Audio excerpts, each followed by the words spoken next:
Hey y'all, welcome back. Here we are again, working more on the 4L80E.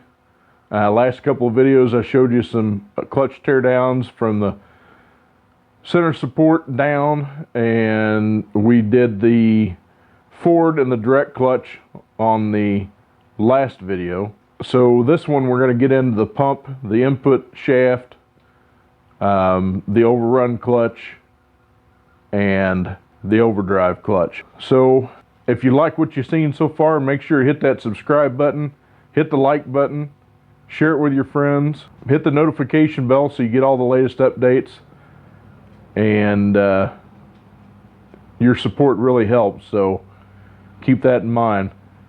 Here we go. Okay, overdrive clutch. This is your backing plate here. In other words, that's what everything presses against. Let me clean some of the screwdriver off here. All right, same thing. You got a snap ring that holds everything in. Of course, you have to make sure the opening's alternate to that. And this pin here will sit in this pin in this case. I don't know if you can see this that far off, but that's where that sits, is on that pin.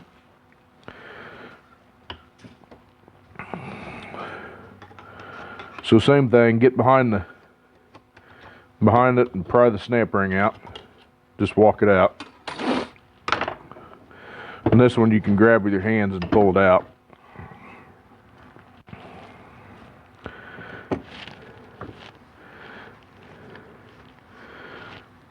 Then you got your base plate. As you can see, this one's got finger on it too. These are alignment marks here.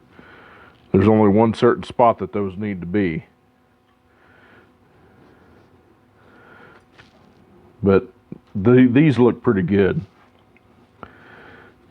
There's nothing too bad about it. We're still going to replace them, because I'll order the kit with steels and fibers. In fact, these might still have a name on them.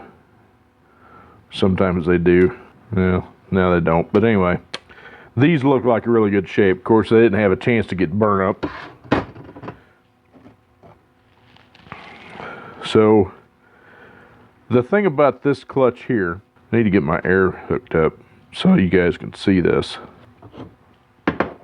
This snap ring here, there's not a whole lot of pressure on it.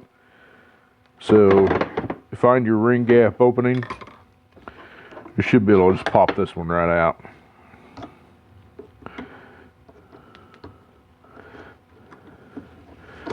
You might have to spin it around where you get it out of the...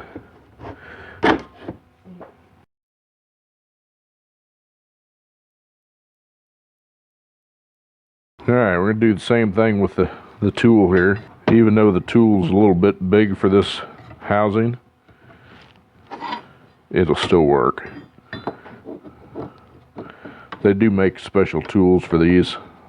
I haven't brought them home because I can do most of this stuff here.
Okay, that's not going to work on this one. I thought it was, but I'm not going to fart with it.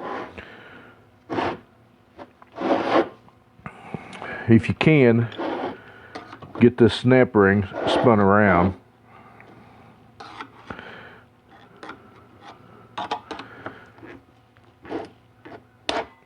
Or if you can get your screwdriver underneath of it. Let's try a pick instead.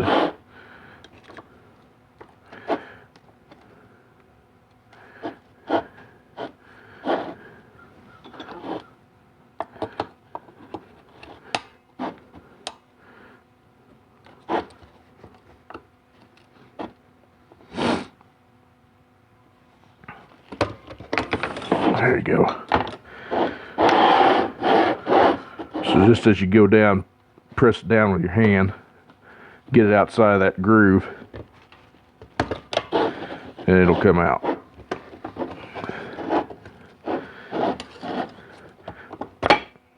Like that. There's your spring return plate. And there's your housing.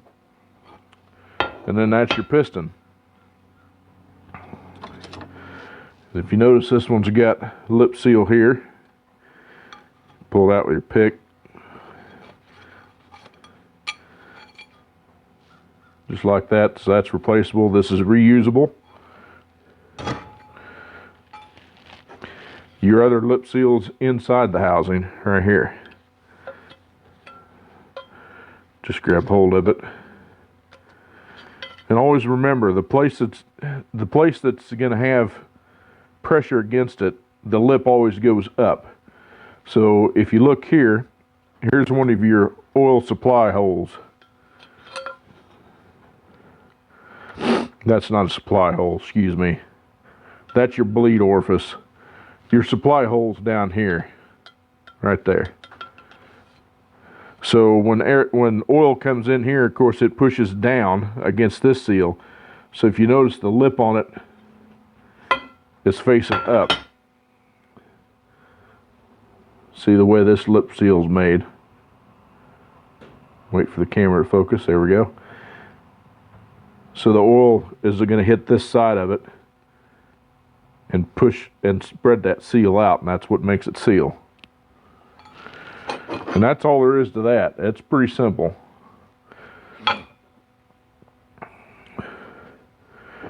There you got your Ford planetary. So you got your planetaries in that one. There's nothing really to look at on this. It is serviceable. You can replace the needle. There's needle bearings underneath these, but these feel super smooth. I'm not going to worry about them. But to do that, you just take this retainer off, and this is actually the top of the pinion to where it sits. You take that pinion out, then you pull each one of these planets out. And that's how you have to get to this bearing too. You have to pull the planets out to replace this bearing right down in here. Oops, sorry, my glove's in the way. There's a bearing right there. You can see me spin it a little bit. But this planetary is rebuildable. So if the housing's good, you just repair the planetary.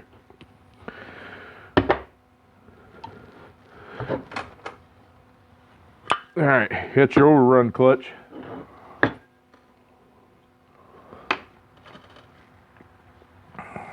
You can see this actually goes, this piece here, you can't see it when it's that far off up, huh? This piece here actually sits over the top of this piece here. That's your overrun clutch. It's a one-way clutch also, so this will come off just like that. Set it off to the side.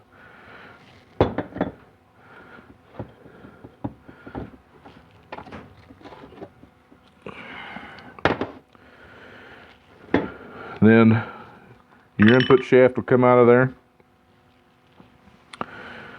And this one here The input shaft has actually got seal rings right here. These are Teflon, and these are not scarf cut, so you have to actually size these rings. There's several ways you can do it, but to get them out, I just usually get a pick underneath of it, just pull till it breaks, then you can pull it off, just like that. Just want to look at your surfaces and make sure your surfaces are in good shape. You can tell this one's got quite a bit of wear here on the bushing, but you got two more Teflon seals up here, and again, they're not scarf cut. In other words, they don't have a slit in them. So they come out the same way. Get your pick underneath of them, just open them up. These are different colors when you get the rebuild kit.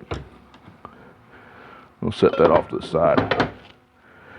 So you can barely see what's left of this one. Orange one. Like I said, the rebuild kits come, these are different colors depending on the size. This one here is probably originally a black with some orange speckle in it, but I'll show you that when the kit comes in. Alright, onto this clutch, same principle as all the others. You get an outer snap ring, so get in there and get behind the snap ring and pop it out.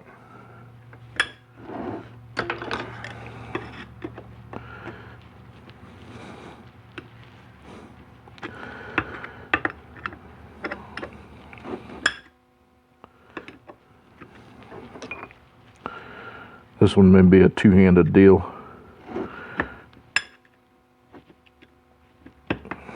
There we go.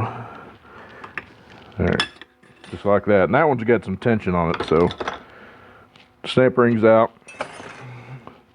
Just flip your clutch upside down.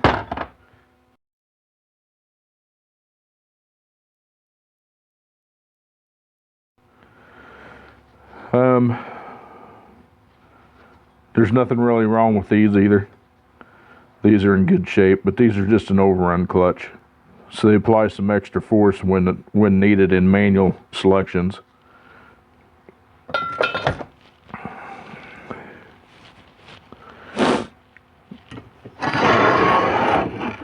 Get your tool back over here.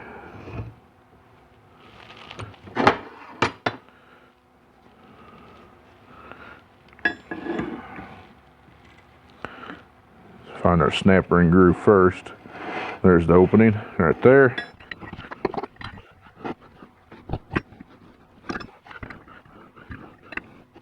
If you do these transmissions on a regular basis, spend the money and invest in the tools that they make for them, because it'll save you a boatload of time.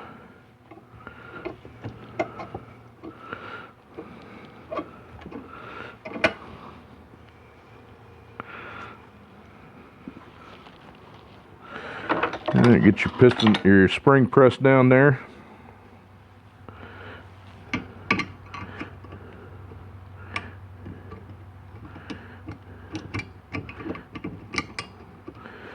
And work your snap ring up.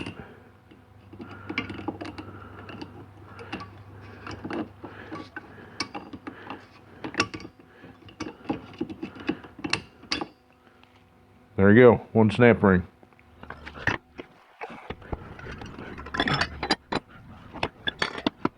There's your return spring.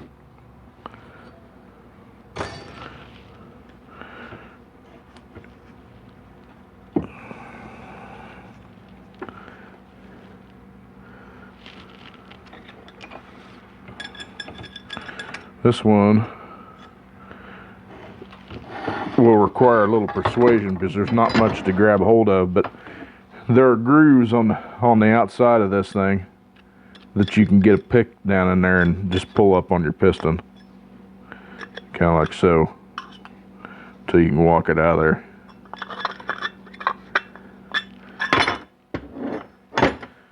Again, we've got another molded piston.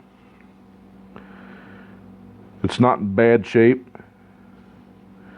This is one, if it's not cut up, not burnt up, I'd probably reuse it.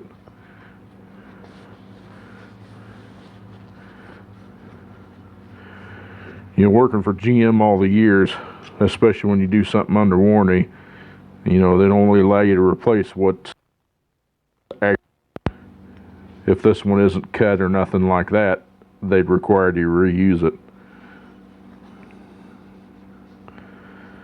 And this one's actually in pretty good shape. But if we're going that far into it, might as well do it right. And that's all there is to that housing. You can look at your bushing here. Make sure your bushing's in good shape. There's one on the other side too, right there. You got a seal area right in here, so you want to make sure there's no nicks there. But all in all, that housing looks like really good shape.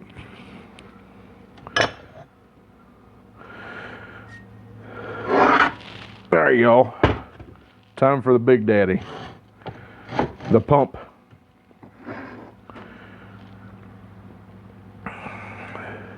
And as I showed you before in one of the other videos, this front bushing's really tore up.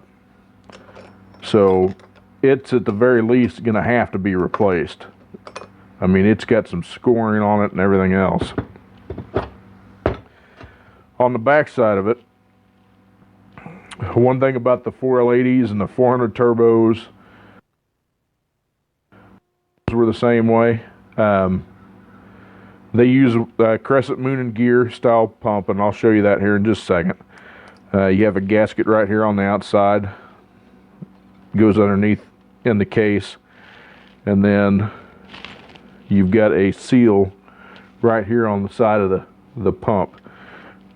That's your other transmission case, and it's always, I've never seen one of these that's not got a stripe on the outside edge. The early model 700s, before they switched to the lip style seal, or the 4L60s, they all had this same thing. See, it's got a white stripe on the outside of it. That always goes out. There is some seal rings right here, and these are a split seal ring. There's a split right here where this seal ring comes out.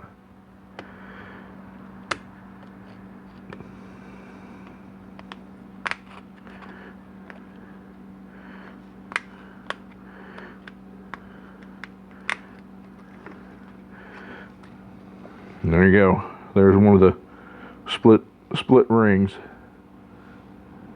You can see how it's made. Hard to see on this background.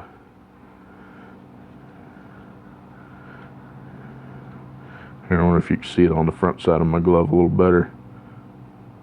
There you go. You can see how it's made.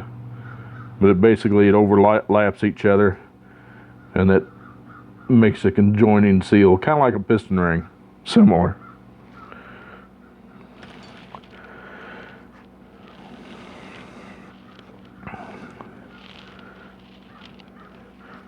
There's also a bushing right here that you want to look at, make sure it's in good shape. And then you got just 5 bolts that holds the housings together. So let's take those apart. And those will be usually a 1/2 inch or 13 millimeter, whichever way you want to do it.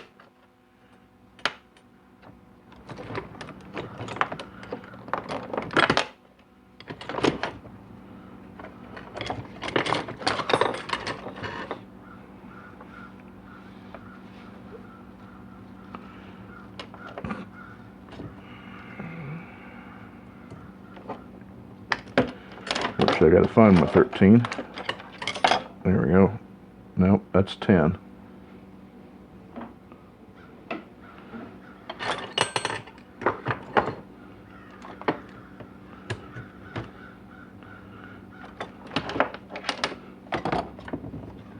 There we go.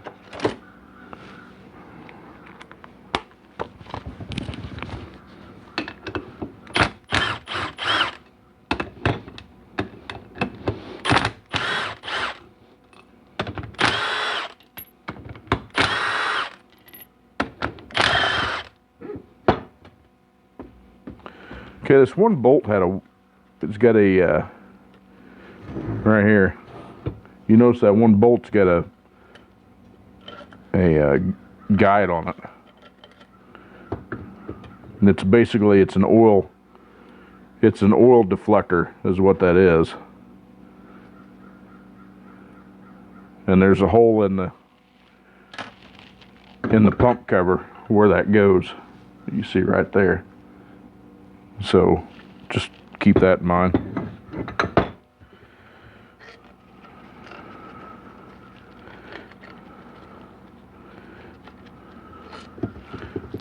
Take your bolts out, set them to the side.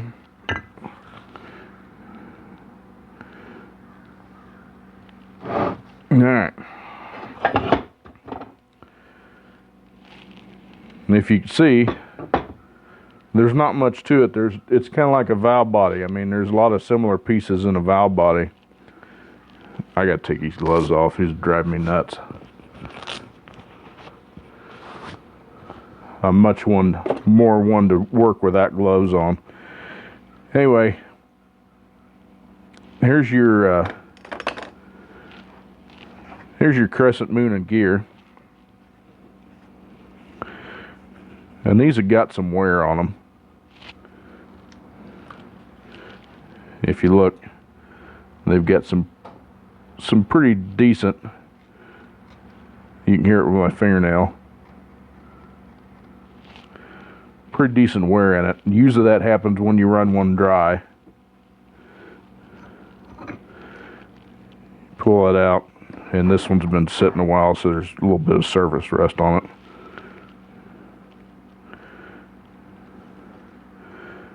But this has got some pretty good wear marks on that. The dots go up if you're looking at the deal, at the housing. That's one side, then your other one comes out.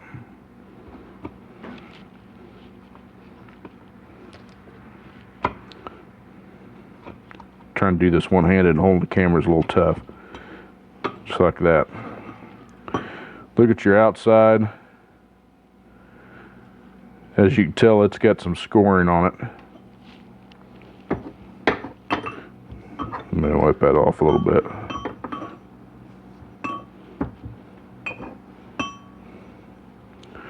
It's got some scoring on it. And that again is because this thing was run without any oil.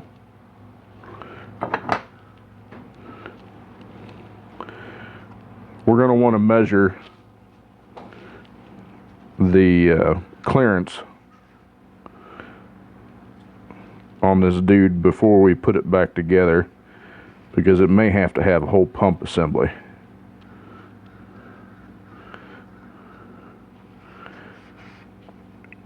The pump is obviously the most critical part for making the automatic work.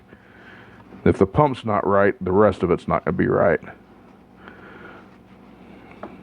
And I wanted to spend a little bit of time with this with you.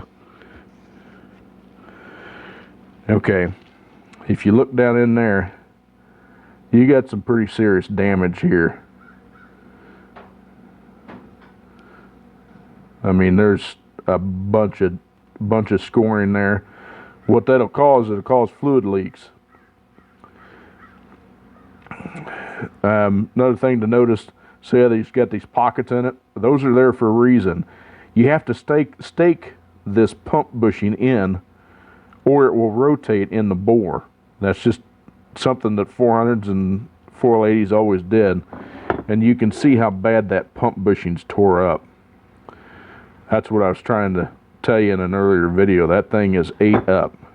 And again, that's because it didn't have any oil with it. I mean, you might be able to hear that with your fingers. It's pretty bad. So more than likely I will have to try to find a pump housing for it. Or see if I can find a complete pump that's not tore up.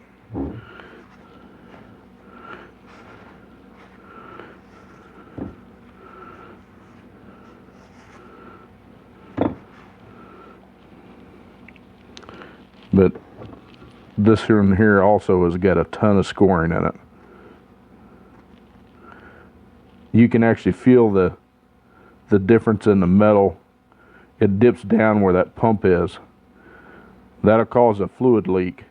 You could feel it over here where the big gear rides, but more so in the center. I mean, there's a noticeable ledge there. So I'm going to tell you that this pump here is pretty much, I'm going to say, junk. So it'll need to be replaced. So like I said, the pump is the most important part, obviously. It makes the whole thing work. If you skimp now on the pump, you're going to pay for it later, I'm going to tell you, because while it may work initially when the thing's cold, as soon as it gets hot, you can lose line pressure, which is important as all get out. You've got to have the right line pressure if you want this dude to hold up. So even though you may put it in and it work, as soon as it gets hot, that fluid gets thinner, goes in cracks you don't want it to go in, and it'll cause a cross leak, loss of line pressure, all sorts of issues.